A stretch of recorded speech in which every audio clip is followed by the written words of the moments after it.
जाए। सत्संग इतना प्रभावकारी है, इसलिए कबीर जी कहते हैं, राम बुलावा भेजिया दिया कबीरा रोई, जो सुख साधु संग में वो बैकुंठ नहीं होए। मुझे सदा सत्संग ही मिलना चाहिए। तो 4 बातों को ध्यान दें। कुसंग का त्याग करें, सबसे पहले सुसंग करें, भले से वो संत न हो लेकिन सज्जनों का संग, दुर्जनों का संग नहीं करें, क्योंकि दुर्जन तो आपको फिर फंसा देंगे। सज्जनों का संग करें, और सज्जनों का संग करेंगे तो आपको सत्संग मिल जाएगी। और सत्संग का फल क्या है? आप असंग हो जाएंगे।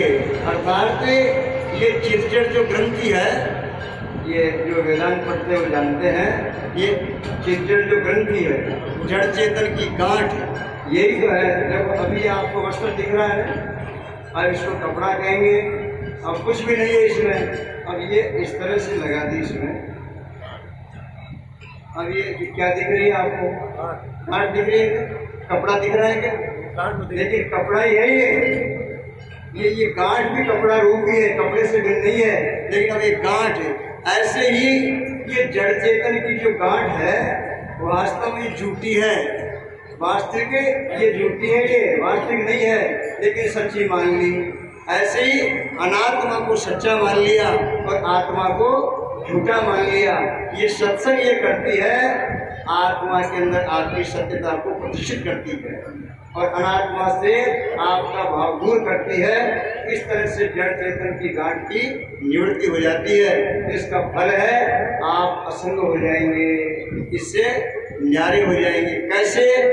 जैसे आपने दूध को जमाया और उसको फिर भिगोया, दही को भिगोते भिगोते फिर मक्खन जो है ऊपर आ गया कि नहीं, उसका जो भिगोना कर रहे हैं तो मक्खन घी ऊपर आ गया। अब जो घी ऊपर आ गया उसको आप वापस छाछ में मिलाओ, मिल जाएगा वो? कितना भी प्रयास कर लो लेकिन वो घी। ऐसे ही 5 प्रकार की जो अनुभव है, परोक्ष, अपरोक्ष, दृढ़, अदृढ़ और महादृढ़, ये 5वीं जो महादृढ़ अनुभव है, ये जिसको हो जाती है फिर वो इस जगत में मिलता नहीं है, इस जगत से उपराम हो जाता है। अष्टावक्र जी की तरह, संत चांगदेव की तरह और जड़ भरत जी की तरह इस संसार से अलग हो जाता है और वो न तो सुख में सुख होता है, न दुख में दुखी होता है। गीता में भगवान कहते हैं, समत्व योग उच्यते, वो समभाव में स्थित हो जाता है। उसकी न किसी से ईर्ष्या होती है, न राग देश होता है, न कोई प्रपंच होता है। अपनी आत्मा की इसको सबके अंदर दिखती है। ऐसा भाव, ऐसा फल सत्संग प्रदान करवाती है। कितनी पुण्यकारी सत्संग है।